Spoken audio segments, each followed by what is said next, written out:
Good morning, everyone. Welcome to the premium and public video discussion for September 2nd, 2016.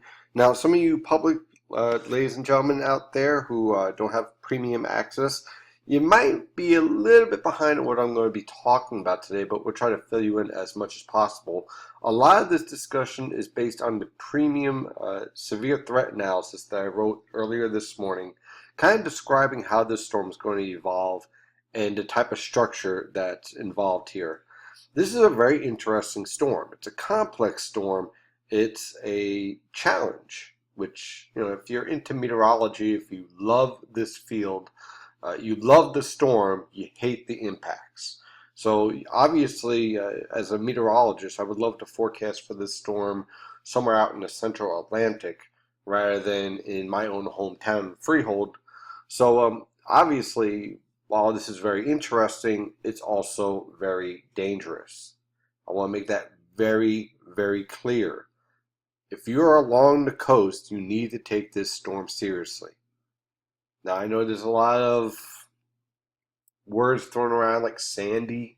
This is not like Sandy. It's a different beast, different animal. Let's throw that out. Okay, that experience is an experience on its own. And the best way I would describe this storm is a prolonged, powerful nor'easter with the potential for some very, very heavy rainfall. So now we kind of got that out of the way, because this isn't a one and done situation. This is going to be over several days. Let's really dive into this and see what we're dealing with. And for the most part, we're going to be using observations. We are going to be using the European model guidance as well. But I want to show you the observations to kind of guide us the way. This isn't about what model, whether it'll shift west or not. This is about the storm itself. So first of all, right now, observations as of 9:20 a.m. You have temperatures in the lower to mid 60s, even a couple of upper 50s here over the interior. Mid to upper 60s in your suburbs, upper 60s to lower 70s in your urban areas.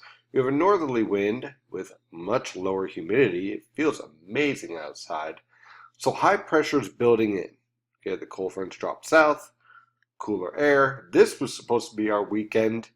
A couple days ago, that was the forecast all the way through Monday. Well, not so much anymore. When we take a look at the radar, we see that we're high and dry here. This is just what we call ground clutter. And here we have Hermine. Now, Hermine right now is still a tropical storm. Very, very important factor here. Hermine really intensified and really got its act together before landfall. Got up to about 80-mile-per-hour winds, the pressure crashed, and the most important factor for our neck of the woods is the fact that this storm is no longer just a lopsided east side storm. Convection or thunderstorms wrapped around the center, and now you have a whole western side of heavy precipitation associated with this storm. That was a question beforehand, and it was an important question because if this storm remained lopsided and didn't really get its act together, for the most part, this would be a no-brainer type forecast. Most of the rainfall would probably evolve on the eastern side of the flank. It really wouldn't have its act together, and while we still be dealing with coastal flooding, it wouldn't be that impressive of a storm. In this case, we have a well-developed warm core low pressure system with convection on all sides, thunderstorms on all sides. Notice though, we've started to get a little bit more dry air. Notice the precipitation, which is running up against the front now, is starting to form a nice leaf here that's starting to organize itself. And also notice we have our core. This is really important. So let me draw this out here for you. This core right here is going to be the focus, and you see it on a lot of the model guides, of where the heaviest rainfall is going to be. And when I'm talking about heavy rainfall, we're talking about 2 inches per hour type rainfall. You're talking about the rainfall in which you're measuring in feet rather than in inches in some cases. So this is what we're going to be watching very, very carefully over the next several days, because this core currently is forecasted to basically move in this direction towards the North Carolina coast, and then remaining over the coastal waters. Kind of meandering out here, sitting around, says hello to a couple of sharks. And while it's doing so, it's going to lead to a lot of coastal flooding while moving this track. But notice it pretty much remains out over the Atlantic before it gets kicked out on Thursday morning. This core, if it tracks a little bit further west, we're talking about 50 miles, a lot more rain is going to be a threat for the coast. So that's what we're going to be watching for over the next couple of days. Is basically you're going to have a nor'easter with waves of rainfall on the outer edge here, rotating in towards the coast, probably getting to about the Delaware River Valley, and then kind of cutting itself off over eastern Pennsylvania.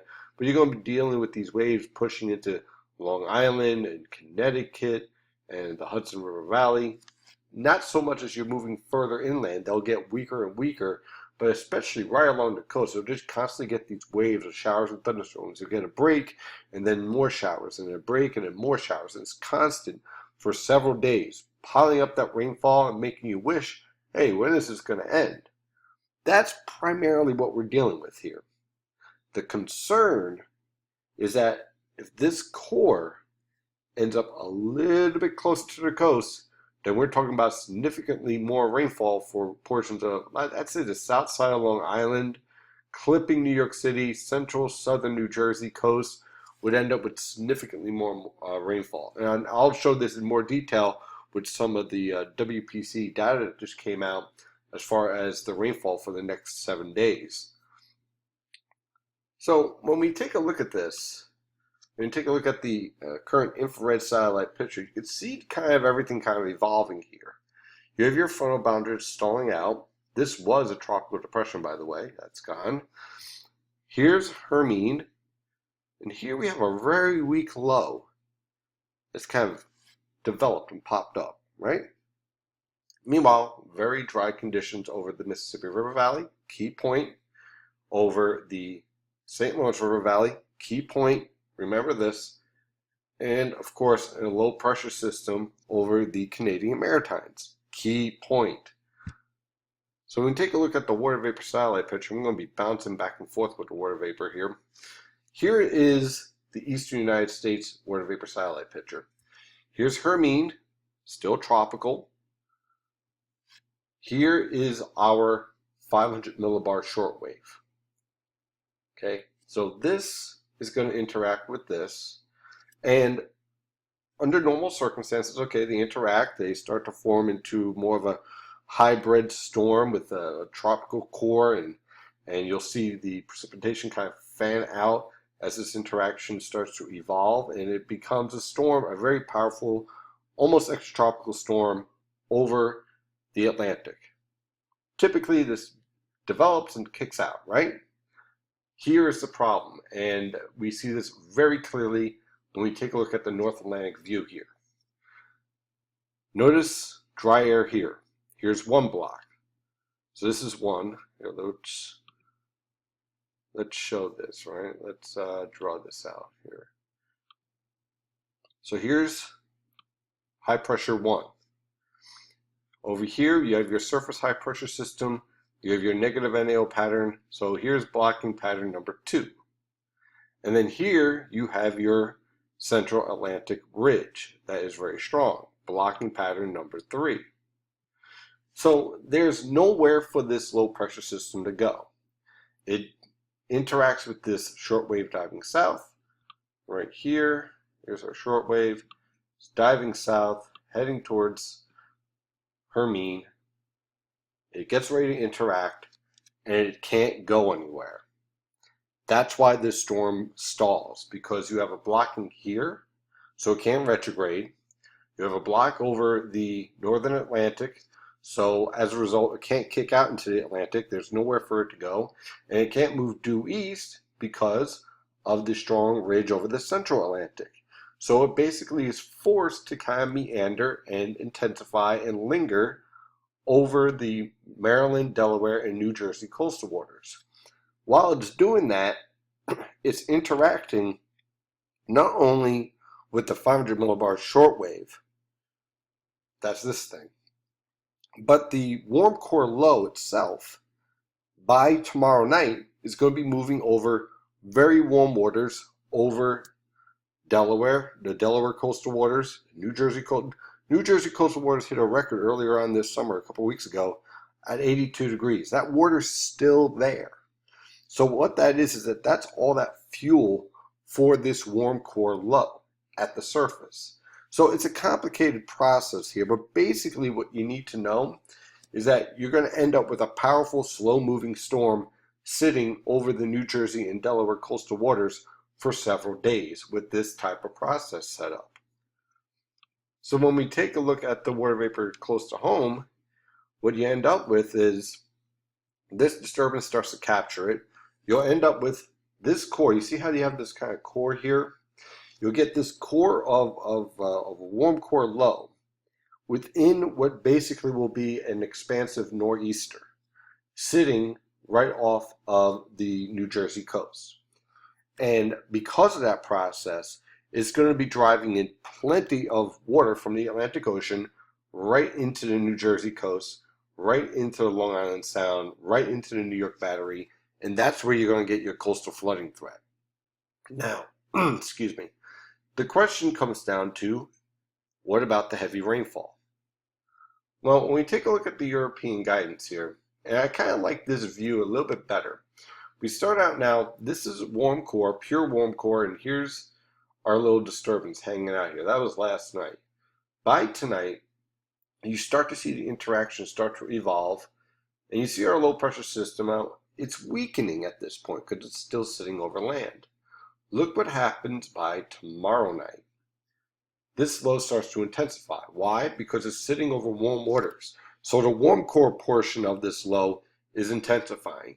The cold core portion of this low here is also intensifying because you're creating a thermal gradient at the lower and mid levels of the atmosphere versus the upper levels of the atmosphere. So all this is interacting is basically leading to a lot of lift, a lot of strong rising air. So while this is evolving and taking shape, again, there's nowhere for this storm to go. So it stalls and intensifies. And as a result, you get this constant push of moisture and obviously water from the Atlantic Ocean into the coastline, but you also get a constant transport of heavy rainfall moving into the coastal plain. Now, the key, as I said, is that the core of this heaviest rainfall is expected to remain off the coast.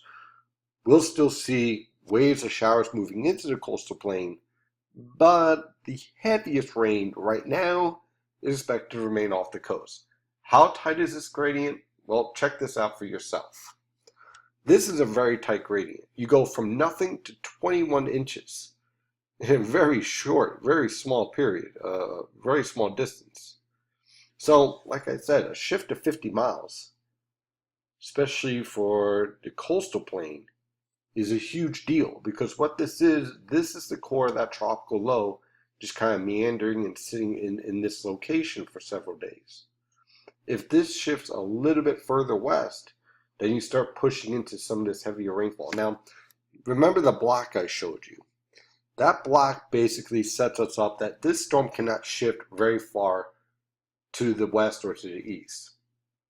Because of the block, we're kind of locked in as far as how far west or east this storm can go. Okay? So I'm giving it about 50-mile breath here. Okay? I don't think it'll move any further east from what we have forecasted. If anything, it might jog a little bit further west than what we have forecasted right now, based on the way that the blocks are setting up here. But this isn't a storm that's going to cut up towards, let's say, the Delaware River Valley and give everyone 15 inches of rain. That's not going to happen. If there's going to be a shift, it's going to be very slight, but that slight shift is going to make a huge difference for locations like Cape May, like Atlantic City, Freehold, portions of coastal Monmouth County, coastal Ocean County, Atlantic County, especially south side of Long Island. You could be dealing the difference between periods of showers or steady heavy rainfall that just continues to lay over the same locations. that is the type of green that we're dealing with, and that's what we're going to be watching. If you're out here in, let's say, Lancaster or Scranton, for example, where we're really not expecting much in the way of rainfall, there is not going to be any support for any type of shift that's going to get you this type of rainfall that's along the coast right now into your neck of the woods. That would take about 150 to 200 mile shift, and that's just not in the blocking pattern that is set up right now this morning. So if you're along the coast, it's going to be a stormy weekend, no matter how you cut it. So we dive into the forecast. For this afternoon, hey, it'll be pleasant. If you have plans this afternoon, go out and take them, because it's going to be absolutely beautiful out there with temperatures in the upper 70s to lower 80s. For this evening, again, pleasant, temperatures falling through the 70s. Look for lows by tomorrow morning in the lower to mid 60s. Now, here comes our tropical storm. It starts to interact. It starts to develop into this subtropical storm, keeping conditions dry for tomorrow morning. But by tomorrow evening, look for increasing clouds and a few widely scattered showers trying to push into the coast. I think the heaviest rainfall stays to our south.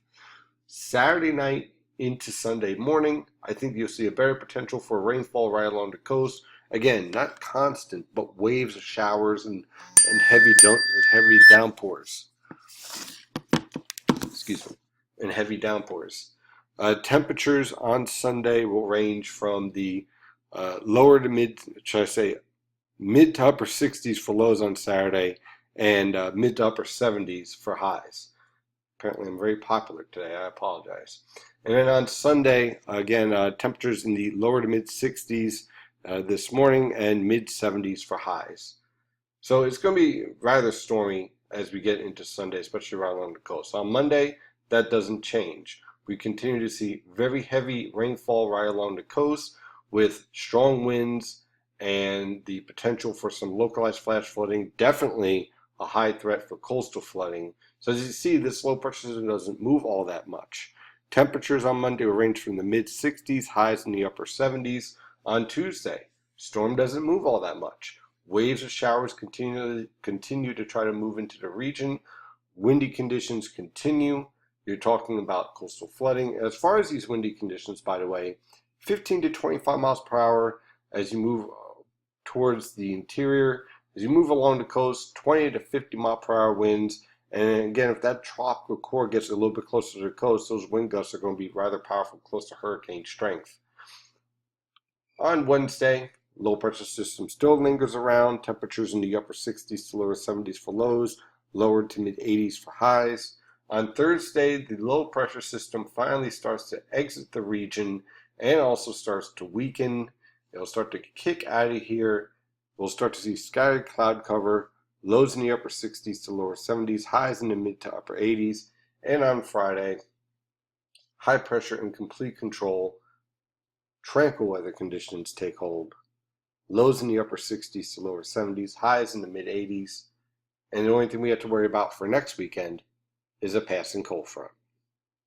That is your forecast for today. I hope that you got all the information you need out of this storm. Please stay safe. If you're by the shore, prepare for coastal flooding and take this storm seriously. Thank you again for following NYNJPA Weather. I'm your meteorologist, Stephen DiMartino, and as always, stay safe out there.